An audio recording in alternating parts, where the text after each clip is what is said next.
Front आणि back दोन्ही त्याचे व्ह्यूज येतात. त्या फ्रंट व्ह्यू मध्ये आपण गाडीवर चलान करणार आहोत. पहिले अनाऊन्स करणार 3दा.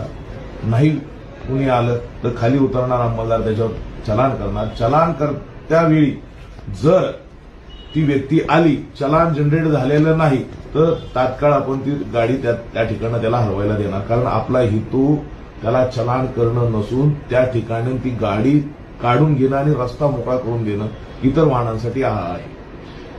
त्याच दरम्यान सेकंड याच्यात तो जर त्या ठिकाणी आला, चलान जनरेट झालंय आणि तो आलाय, तर त्या ठिकाणी त्याला जे चलानचे पैसे असतील ते त्याने तात्काळ जागेवर ऑनलाईन पे करावेत, कॅश पे करावेत आणि आपण त्या ठिकाणी त्याची गाडी रिलीज करणार. किंवा त्यांनी त्याचं लायसन्स इम्पाऊंड करावं, लायसन्स द्यावं आणि सर मी माझी गाडी मला सोडा, आपण लायसन्स इम्पाऊंड करून ही गाडी सोडू.